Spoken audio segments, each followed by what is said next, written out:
রঙের পোজ দেখে।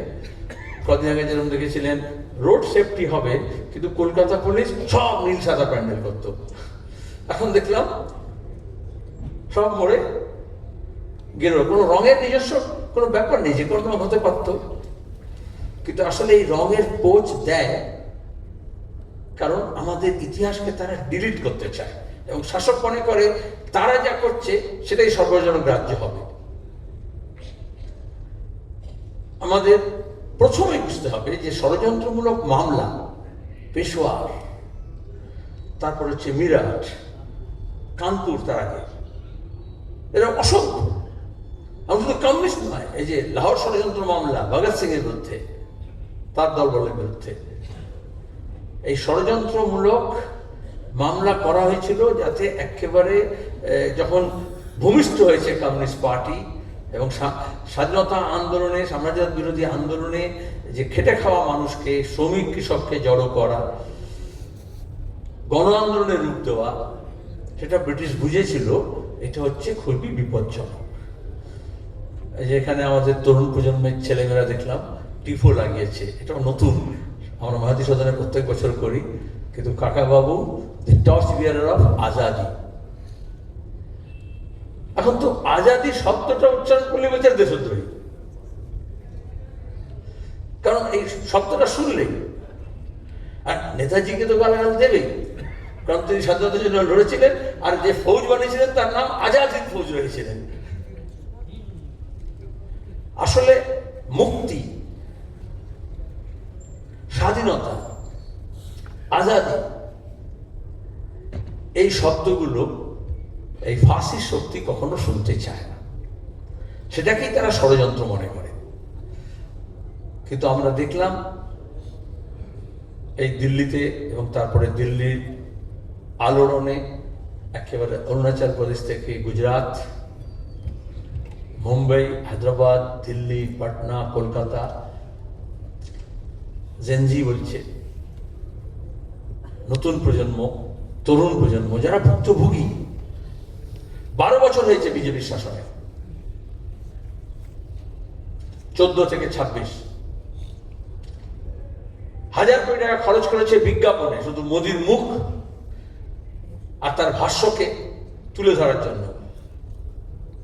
কিন্তু শিক্ষার যে অবস্থা, চাকরির যে অবস্থা, ব্যবসা বাণিজ্যের যে অবস্থা, রোজগারের যে অবস্থা, ভুক্তভোগী মানুষ, এই কোন বিজ্ঞাপন, গদি মিডিয়ার কোন চাটুকারিতা ভুক্তভোগীদের ভোলাতে পারছে না। কৃষকরা যখন লড়েছিলেন বলেছিল খালিস্তানি, যেহেতু পাঞ্জাব থেকে এসেছিল, হরিয়ানা থেকে এসেছিল প্রথমে। এবারে এই আন্দোলনও যারা কেলেঙ্কারির বিরুদ্ধে, পরীক্ষা কেলেঙ্কারি, নিট, এনটিএ, সিবিএসই, দুর্নীতি, ছাত্রদের জীবনের ভবিষ্যৎ নিয়ে ছেলে খেলা, প্রথমে তো আজাদি বলেনি, তা তো দুর্নীতির বিরুদ্ধে বলেছিল। প্রধানমন্ত্রী কোনো টুইট করলেন না, মন কি বাত করেন, পরীক্ষা পে চর্চা হয়, তো সিবিএসই পরীক্ষার প্রশ্ন ফাঁস নিয়ে কোন মিডিয়া রিপোর্ট করলো না। আর আমাদের এখানে যেহেতু সিবিএসই পরীক্ষা কম দেয়, মধ্য ভারতে, দক্ষিণ ভারতে, উত্তর ভারতে CBSE, central board of secondary পরীক্ষার্থী বেশি। 17, 18, 19 বছরের 3টি তরুণ ছাত্র আইটি ব্যবহার করে, টেকনোলজি ব্যবহার করে, কম্পিউটার ব্যবহার করে তারা মোদী সরকারের এবং শিক্ষা দপ্তরের মুখে গোবর মেখে দিল।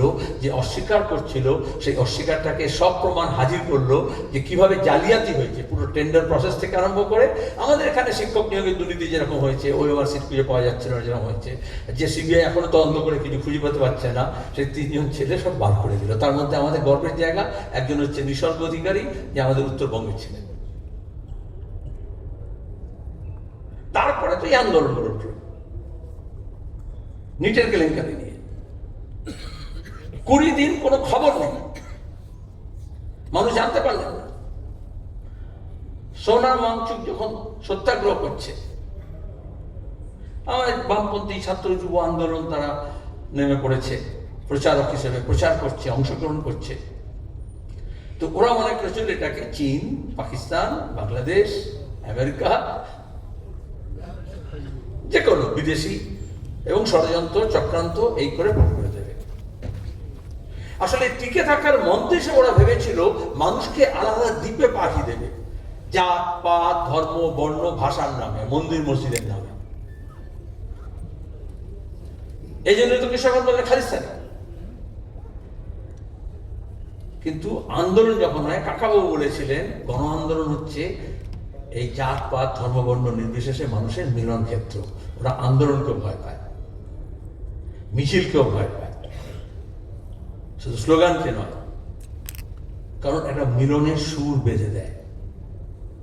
ওদের টিকে থাকার মন্ত্র হচ্ছে, এবং পোস্ট লিবারেল সোসাইটিতে এই লিবারাইজেশন, প্রাইভেটাইজেশন, লিবারাইজেশনের পরে যে এত বড় পুঁজির যে দাসত্ব, মুনাফার জন্য সমস্ত কাজকর্ম, আমাদের সমস্ত সম্পদকে কেন্দ্রীভূত করছে, সেখানে দাঁড়িয়ে তারা এটা করতে পেরেছিল আমাদের মতো দেশে।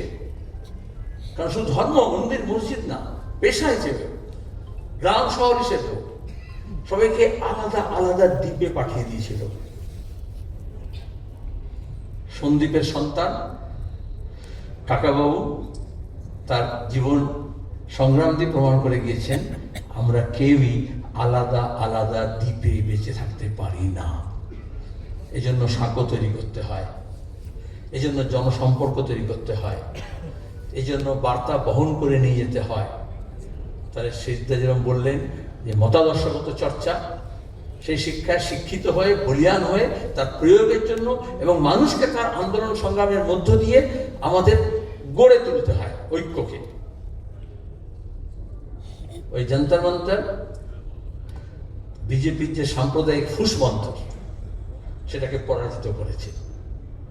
আর ওই জন্য মরিয়া হয়ে মধ্যপ্রদেশ থেকে, উত্তরপ্রদেশ থেকে, দিল্লি থেকে, কলকাতা খুঁজে বেড়াচ্ছে এর মধ্যে কোন কোন মুসলমান গিয়েছিল। সে জুনেদ কেন গিয়েছিল? মুখ্যমন্ত্রী দাঁড়িয়ে নাম তালিকা করে বলে দিচ্ছেন এসএফআইডিএফ এর কর্মীদের, মুসলমান নাম দেখে নিয়ে, এইরাই হচ্ছে। কারণ সিএএনআরসির সময়, শাহিনবাগের সময়, ওয়াকাফের আন্দোলনের সময়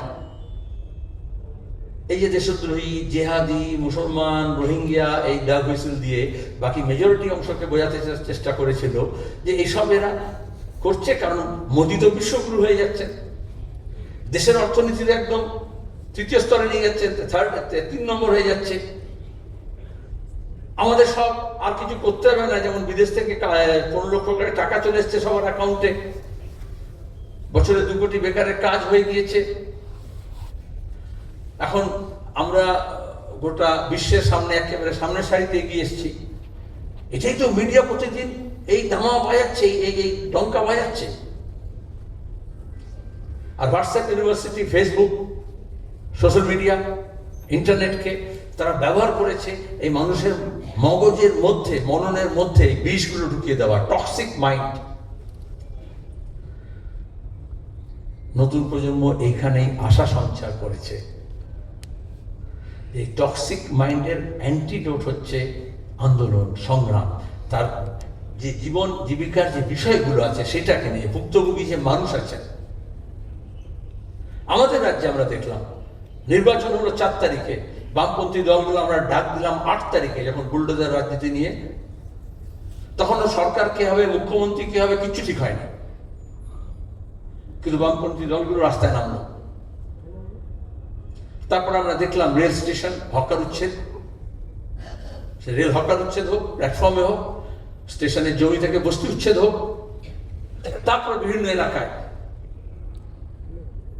এগুলো। এই দক্ষিণপন্থী রাজনীতি আসলে যে অর্থনীতির সঙ্গে যুক্ত, তারা মনে করে এগুলো সব হচ্ছে রিয়েল এস্টেট, মনিটাইজেশন করতে হবে।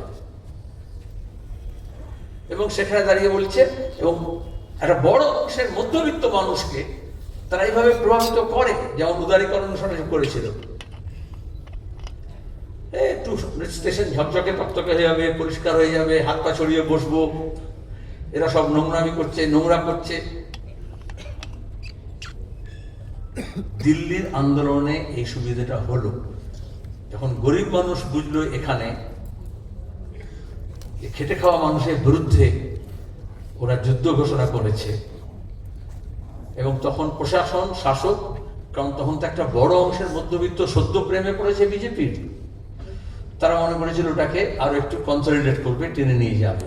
তার উপর একটা ধর্মের প্রলেপ ছিল, একেবারে হেলিকপ্টার থেকে গোলাপ পাপড়ি ছড়ানো হবে কামারিয়াদের উপরে। আমরা অন্যান্য রাজ্যে দেখেছি এগুলো হয়েছে। আর যদি খুব অন্য কথা বলে তাহলে সে ধর্মবিরোধী, সে দেশবিরোধী। মিড ডে মিলে উত্তরপ্রদেশে কেন ভেজাল এবং খাবার কেন খারাপ, কোনো পুষ্টিগুণ নেই এবং কিভাবে চুরি হচ্ছে, সাংবাদিক এই খবর লেখার জন্য জেলের মধ্যে আছে। তাহলে তারা আজাদির কথা শুনলে তাই তো কান গরম, মাথা গরম হওয়ার কথা। কিন্তু যারা দাওয়া বাঁধাচ্ছে, সরকারের গুণগান করছে, সেই সংবাদপত্র, সেই সাংবাদিক কুল, সেই সম্পাদক, যখন সাংবাদিকরা পর্যন্ত আক্রান্ত হচ্ছে, তখন কিন্তু কোনো কথা মুখ দিয়ে বেরোচ্ছে না। এটাকে বলে দাসত্ব।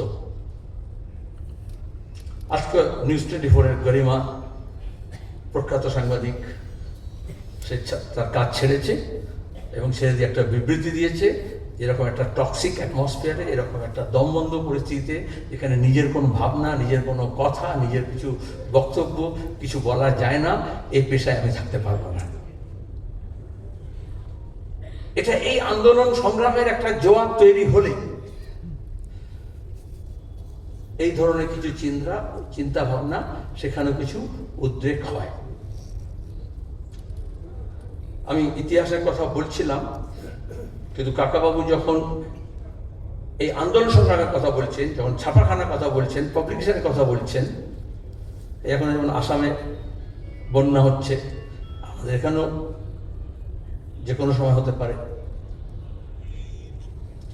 রিলিফ, ত্রাণ, পুনর্বাসন একেবারে ছোট পার্ট, কিন্তু বৃহত্তর অংশকে জুড়ে নিয়ে সবসময় আক্রান্ত মানুষের পাশে গিয়ে দাঁড়ানোর তিনি ব্যবস্থা করেছেন। তার থেকে তো পিপলস রিলিফ কমিটির জন্ম, যাতে একটা প্রত্যেক বছর হবে এবং তারপর একটা করে ত্রাণ কমিটি হবে, তার থেকে একটা রেগুলার একটা বাহিনী তার মজুদ থাকে, যারা ত্রাণে ঝাঁপিয়ে পড়বে।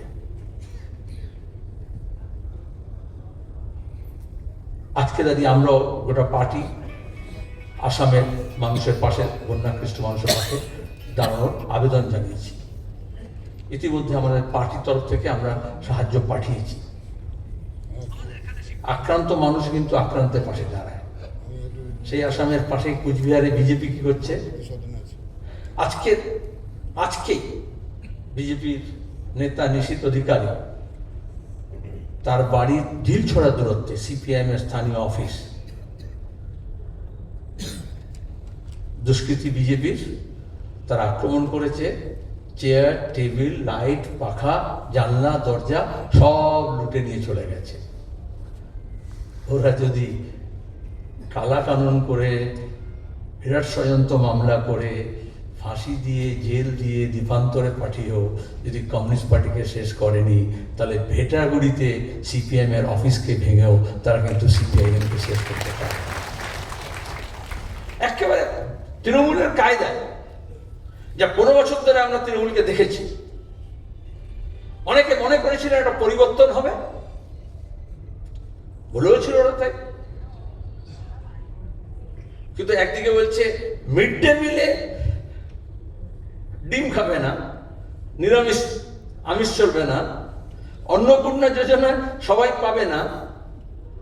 আর আজকের কাগজে দেখেছেন গতকাল তৃণমূলের এই লুটেরা এমপিদেরকে পুরো অন্নপূর্ণা সেজে আমাদের মুখ্যমন্ত্রী বিমানদার ভাষায় চর্ব, চস্য, লেজ্জ, পেহ ব্যাপক আয়োজন করেছেন। তাহলে মোদি যখন এসেছিল বলেছিল না খাউঙ্গা না খানে দুঙ্গা, আর শুভেন্দু যখন এসছে বলছে আমিও খাবো তোমাদেরও খাওয়াবো, এবং এইভাবেই তৃণমূলীকরণ হচ্ছে বিজেপির। একবার একটা কথা বলে না, শ্রমিক ভট্টাচার্য কি বলেছে প্রথমে, যে তৃণমূলীকরণ করতে দেব না। এক সপ্তাহ পরে বলল যারা ভালো আর যারা খারাপ ভালো দেখে নেব। তৃতীয় সপ্তাহে বলল, সীমা বলেছেন, মা শারদা বলেছেন, ঋষি অরবিন্দ বলেছেন, কে ভালো কে মন্দ, রামকৃষ্ণ পরমহংসদেব বলেছেন, মানুষ তো মানুষ, কে ভালো আর কে খারাপ, সুতরাং সবাইকে তাদেরকে নিতে হবে। অনেকের মধ্যে এরকম ছিল যে তৃণমূলের বিরুদ্ধে বিজেপি আর বিজেপির বিরুদ্ধে তৃণমূল। এখন দেখা যাচ্ছে খোলস বেরিয়ে সবাই চলে এসছে। এখন সিদ্দিকুল্লাহ চৌধুরীকে আজকে প্রেস কনফারেন্স করে বলতে হচ্ছে যে আরএসএস ও করবে তৃণমূলও করবে, এটা হতে পারে না। তৃণমূলকে বলতে হবে যে আরএসএস করবে না তৃণমূল করবে। ওনার 15 বছর পরে এখন ওনার জ্ঞান চক্ষু উন্মিলিত হয়েছে।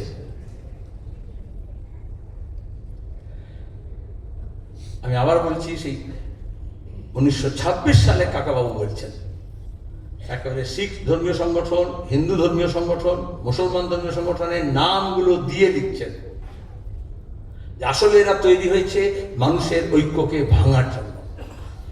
সাম্রাজ্যবাদ বিরোধী যে মানুষের ঐক্য গড়ে উঠছে সেটাকে ভেঙে চুরমার করার জন্য সচেতন করেছে। 100 বছর পরেও এখনো বুঝতে হবে। কৃষ্ণনগরে যখন কলকাতা দাঙ্গার পরে এই যে কান্ডারি হুঁশিয়ার কবিতা থেকে আমি প্রথম 2 লাইন বললাম, ওটা তো 100 বছর হচ্ছে এই কবিতা। সেখানে বলছি, হিন্দু না ওরা মুসলিম, ওই জিজ্ঞাসে কোনজন। সিদ্ধ বলার সময় বললেন যে এই যে আমাদের এখানে যে নয়া ফাঁসিবাদী কায়দায় যে শাসন করার চেষ্টা করছে, তাদের একটা ভিত হচ্ছে এক্সক্লুশন, বাদ দেওয়া। কাউকে মনে হতে পারে এখন মুসলমানকে বাদ দিচ্ছে, যেটা আমরা এসআইআর প্রজেক্টে দেখলাম। কেউ বাদ যাবে না। আমরা হকার উচ্ছেদে দেখলাম, অনেকে মনে করেন ঠিক আছে বিহারি আছে একটু তাড়াতে হবে, একটু মুসলমান আছে একটু তাড়াতে হবে, কিন্তু আদতে ওই মূর্তি ভাঙার প্রশ্নে বলেছিলেন না অন্নসংগঠনায়, লেনিন ভাঙছে বলে গান্ধী বেঁচে যাবে এমন কোনো কথা নেই। আর গান্ধী বাঁচলে না বাঁচলে নেতাজি সুভাষচন্দ্র বসুও বাঁচবে না। আর নেতাজি ভাঙলে তারপর ওরা নাচবে। সেই নাচন কোদন ওদের দেখা যাচ্ছে। নেতাজি সুভাষচন্দ্র বসু সম্পর্কে আমাদের সব ব্যাপারে সব মত মেলার কথা নয়, কিন্তু সাম্রাজ্যবাদ বিরুদ্ধে লড়াই, দেশপ্রেম, স্বাধীনতার প্রশ্ন, এ শুধু পশ্চিমবঙ্গের বিষয় নয়, এদেশের যে কোনো প্রান্তে। আমি যুব ফেডারেশনের অল ইন্ডিয়া সেক্রেটারি হওয়ার পরে দেখেছি, তামিলনাড়ুতে যে গ্রামে গিয়েছি নেতাজির নামে কিছু না কিছু একটা মূর্তি আছে, নাহলে কোনো একটা প্রতিষ্ঠান আছে, তার অন্তত একটা ক্যালেন্ডার আছে। বীরাপ্পানের ওই জঙ্গলের মধ্যে গিয়ে দেখেছি যেখানে বলেছে অন্য কোনো দলে ঝান্ডা থাকবে না, কিন্তু সেখানে নেতাজি সুভাষচন্দ্র বসু আর জ্যোতি বসুর ছবি লাগানো দেখেছি, চা দোকানে লাগানো আছে। মানুষের কথা বলেছে। সেখানে দাঁড়িয়ে এখন আমরা দেখলাম এই নতুন উদ্যোগ হয়েছে, ভাগ করা, এটা ভাগ করা রাজি। কিন্তু বিজেপির একদল নেতাজি অপমান করছে, আর একদল বাঙালি জাতি করে তাহলে রাজবংশী বলেছে, কারণ অনন্ত মহারাজ বলেছেন। অনন্ত মহারাজকে অনন্ত মহারাজা সাজিয়েছে, তো টাইটেলটা দিয়েছে তো মোদি এসে পাগড়ি পরিয়ে, সে কোনো মহারাজ নয়, বরং সাজায় ওরা দেশ কা নেতা কেসা হোক, অনন্ত মহারাজ জেসা হোক। আর তারা বললো এই তো আমাকে রাজ্য দিয়েই দেবে। গত বিধানসভা নির্বাচনের আগে বলেছিল যে কথা হয়ে গেছে, উনি গভর্নর হয়ে যাবেন বা লেফটেন্যান্ট গভর্নর হয়ে যাবেন, হোম মিনিস্টারের সঙ্গে কথা হয়ে গেছে। আর এখন তিনি এমন উস্কানিমূলক বক্তব্য রাখছেন যাতে দাঁড়িয়ে আবার নতুন করে রাজবংশী এবং বাঙালি এই ভাবটা তৈরি হয়। আমাদের হুঁশিয়ার থাকতে হবে। রাহুল সংকীর্তনে মূর্তি ভেঙেছে রানীগঞ্জে। কারণ এই যে সিনথেটিক কালচার, ওরা যে সনাতনী কথা বলছে, তার বদলে ভারতীয় সভ্যতার এই যে দিবে নেবে মেলাবে মিলিবে, এই যে ভারত এজ এ মেল্টিং পট, সেইটাকে ওরা মানতে চায় না। আমরা শুধু প্রতিবাদ করে ক্ষান্ত নই। এই জন্য মার্ক্সবাদী পথ এই বইটা আমরা আজকেই তড়িঘড়ি করে তার অভিযাত্রা জেতা সংকীর্তনের লেখা, যে তিনি কি আর জানে না যারা মূর্তি ভেঙেছে, সে এইটুকু জানে যে ইনি সনাতনী নন। আজকে একটা ফেসবুকে পোস্ট দেখলাম, এক বিজেপি লিখেছে যে ধর্মতলায় লেনিনের যে মূর্তি আছে ব্রোঞ্জের, ওটা কিলো দরে বেচে দিলে অনেক টাকা পাওয়া যাবে। মানে এই যে টক্সিক মাইন্ড এবং এই যে লুট করার মানসিকতা কোথায় যায়, ওরা এছাড়া কি দেখতে পারে না। আচ্ছা, পারলে রাম মূর্তি বেচে দিয়ে, রামের মূর্তি বেচে দিয়ে তারা কিভাবে কামাই হবে সেটা ভাবতে পারে। নাহলে মন্দির নিয়ে যা করলো রাম মন্দিরে। আর ত্রাণের কথা বলছিলাম, আমরা মোদি কেয়ার জানি, সবচেয়ে বড় কেলেঙ্কারি, প্রাইম মিনিস্টার কেয়ার ফান্ড করোনার সময়। আর এখন যে শ্যামাপ্রসাদ নিয়ে তো হইচই করছে, চিত্তপ্রসাদের সেই সময়কার পিপলস ওয়ার্ড পত্রিকায় লেখা পড়লে, বিবরণ পড়লে, গ্রামে গ্রামে ঘুরেতে গিয়ে লিখেছিলেন। এমনকি খোদ শ্যামাপ্রসাদের গ্রামে জিরাটে গিয়ে তিনি যা দেখেছিলেন, তারপরে তার বইতে তা আছে, ডকুমেন্টেড আছে। তখনও কিন্তু এই রিলিফের টাকা নিয়ে, রিলিফের চাল নিয়ে কিরকম জোচ্চুরি হয়েছিল সেগুলো চিত্তপ্রসাদ তার ডকুমেন্টেশনে আছে, কমিউনিস্ট পার্টির ডকুমেন্টেশনে আছে। বলে না কয়লার ব্যাপারে বলে, যা কিছু বলি না, কিন্তু ধুলেও যায় না, ময়লা যায় না। হ্যাঁ, যাকে কিন্তু আমরা এটুকু জানি, কাকাবাবু বলেছিলেন বিপ্লবের পথ কোনো মসৃণ নয়, তার মধ্যে অনেক বাঁক মোড় আছে। সেই বাঁক মোড়ে দাঁড়িয়ে আমরা থমকে গেলে হয় না। এটা কাকাবাবুর শিক্ষা। এবং সেখানে দাঁড়িয়ে এক নতুন বাঁকের মুখে আমরা এসে আমরা কিন্তু এটা বুঝতে পারছি। বাঁক এই জন্য বলে কারণ টানেলের মধ্যে যদি ঢুকে যাই আমি, তাহলে সেখানে শেষে যে আলো আছে সেটা দেখা যায় না, পথটা কোন দিকে যাচ্ছে বোঝা যায় না। মার্ক্সবাদী লেনিনবাদী দৃষ্টিভঙ্গি অ্যাজ আ টুল, আমাদের যে সমাজবোধ এবং যে বিপ্লবী তত্ত্ব, সেটাকে আমাদের প্রয়োগ করতে হয়। এবং যেরকম যেরকম অবস্থার পরিবর্তন হয়, আমরা কেউ ইতিহাসে ফিরে যেতে পারি না। তাহলে আজকের সময়ের সঙ্গে সাযুজ্য রেখে আজকের দিনের চ্যালেঞ্জগুলো মোকাবিলা করতে হবে। এই যে জেনজি মুভমেন্ট, আর জেনজিকে কেন ভয় পাচ্ছে? কারণ মানব সভ্যতার ইতিহাসে প্রত্যেকটা যুগে, প্রত্যেকটা যুগ নতুন নতুন সমস্যা, নতুন নতুন চ্যালেঞ্জ নিয়ে হাজির হয়। এবং সেই প্রজন্ম যে এই সমস্যাগুলোর সম্মুখীন হচ্ছে, সে শুধু সেই সমস্যাটাকে ভোগে না, শুধু বোঝার চেষ্টা করে না। আর বোঝার জন্যই মতাদর্শ লাগে, রাজনীতি লাগে, সমাজনীতি লাগে, অর্থনীতি লাগে, ইতিহাস বোধ লাগে। তো তার ভিত্তিতে সেই কৃত কৌশল আবিষ্কার করে, কলা কৌশল, দাও প্যাচ, এগুলোকে আয়ত্ত করে। কারণ তাকে সেখানে গিয়ে সভ্যতা শেষ হয়ে যায় না, ইতিহাস সেখানে থেমে থাকে না। শাসকরা মনে করে ইতিহাসের এখানেই শেষ। যেমন বলেছিল সোভিয়েত রাশিয়ার বিপর্যয়ের পরে যে এন্ড অফ হিস্ট্রি, যেরকম মনে করেছিল মোদি আসলে আর তো কেউ নাড়াতে পারবে না।